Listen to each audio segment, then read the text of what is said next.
All right, so this video is late at night, running around out here in these streets, about to go see somebody. And so this video, I wanted to make this video about thinking deep, just because I just finished writing something. So going deep with selling the solution to your target audience. And when I say going deep, what I mean is every product that you come out with is not going to work for the particular audience that you're going after. So it's going to work for a fraction of the people. You're gonna have some people that's going to refund, that's going to ask for their money back, all this type of stuff. But you're going to have other people that the product is going to work for. And then the people that it didn't work for, they're going to go back out into the market. They're going to go back to Amazon or see an ad on Facebook or YouTube or whatever, and then they're going to go purchase something else. If you look at yourself, how many different pairs of sneakers do you own, or how many different, if you bought digital courses, how many different Facebook ad courses have you bought because you like the way this guy explains something versus this? Or how many different YouTube channels are you subscribed to because you like the way this guy breaks this thing down and the other guy does, this thing. So your customers are going to go out and try a bunch of different things. So if you really think about the problem that you're solving, if you really understand the problem that you're solving, then you should understand that there's a multitude of ways to solve that problem or provide a solution. And you should make it your one of your goals should be to give customers, one of your goals should be to provide your customers with all of those solutions. They should be able to get all of those solutions from you.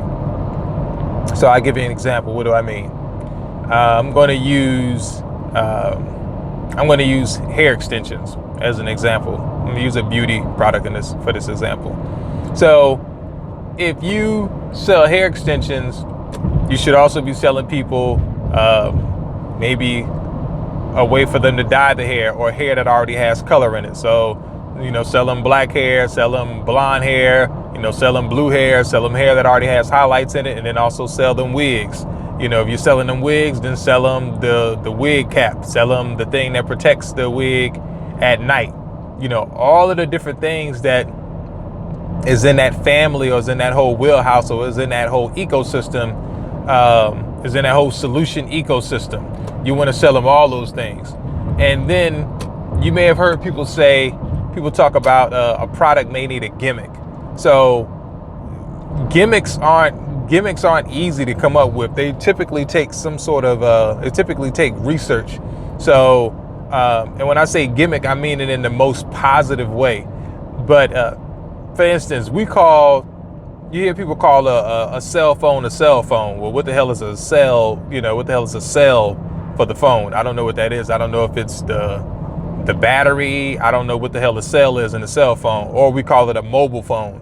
Mobile phone, okay, it's mobile. It's it's not fixed. So coming from the telephone, the old school telephone, or a landline, now we have a mobile phone. But somebody came up with the gimmick, if you will, of calling it a mobile phone. Then somebody came up with the gimmick, if you will, of calling it a cell phone. And I'm sure there's a reason why they did that. So you, in coming up with your solution, you should name your solution, and you should have a gimmick. And then that solution is going to be the thing that ties. I told you it's going to be some deep stuff. That solution, or the name of the gimmick, that you've named it, is going to tie to. The name that you've given your gimmick, which is also your solution, is going to tie into the rest of the products. So let me see if I can give you an example of this. So let's say, let me give you an example. Let's say you're selling tires, and obviously I'm looking at tires.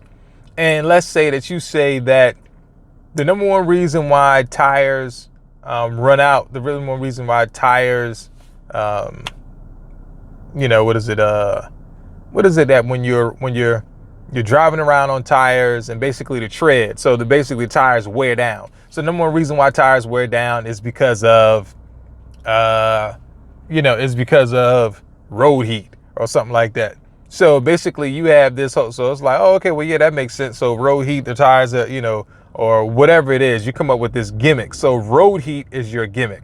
So now you're saying that, so now you start going into the science. So this is what I mean by the gimmick. A gimmick isn't something that's just easy to come up with, because now you've told me that that's what it is, but now you need to prove that from a scientific, from a logical sense. Because, okay, road heat, okay, yeah, that's right, the roads get cold, but I live up north and roads aren't cold up here. I mean, roads aren't hot up here. Roads are actually cold. So maybe your gimmick would be something else.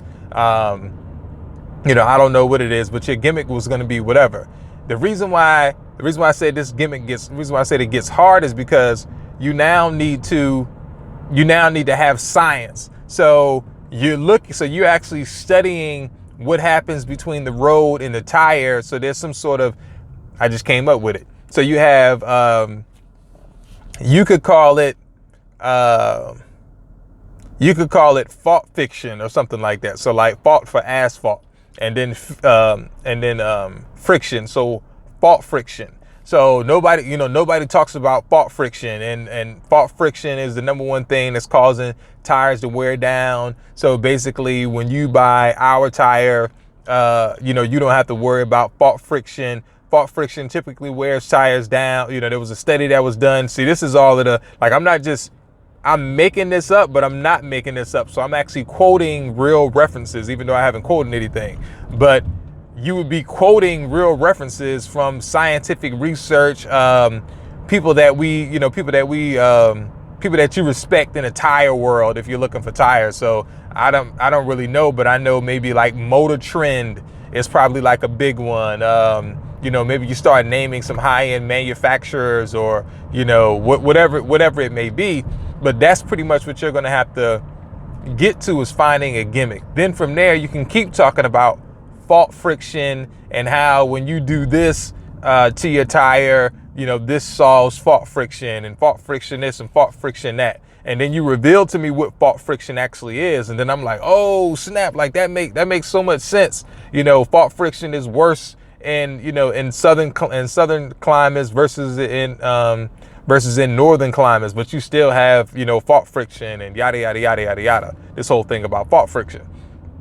So that's a gimmick. So your product should have a gimmick, but that gimmick isn't easy to come up with. And going back to the videos that I mentioned earlier about finding and tracking down a great copywriter can help you come up with a gimmick for your product. And I'm not even sure if gimmick is the right word, but basically there's something, because a gimmick does a lot of different things. It gives you a unique selling point. So a USP, you've probably heard people mention, and it just separates you inside the marketplace. Because if you're selling something that everybody else is selling, then basically, you're a commodity, and they can go out and get this anyplace else.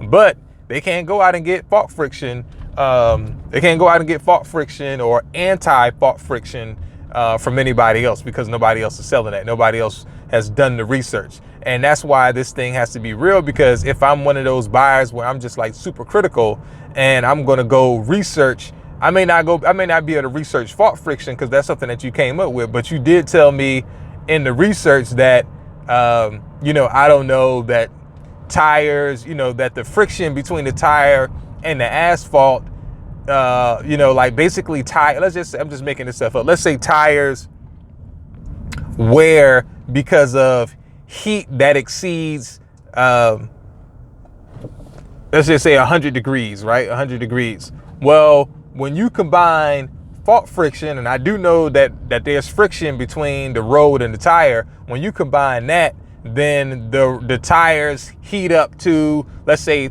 280 degrees or something like that. So this is the number that you gave me. So I'm like, well, does a tire, I can Google, does a tire break down at 280 degrees? And if Google's like, yes, most tires break down at 280 degrees, I'm probably not going to go that. I'm probably not going to go any deeper than that, in my research. And I just learned something from reading your sales page. So I'm like, oh snap! I need to go out here and get me some anti fault friction tires, so that way I can get more mileage out of my tires. And then boom, you now have something to sell people.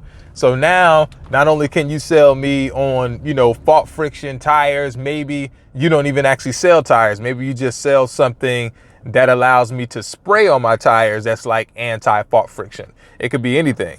But I'm at 10 minutes and I have to stop now. But think about gimmicks, and think about thinking deep when it comes down to solving the problem. All right, peace.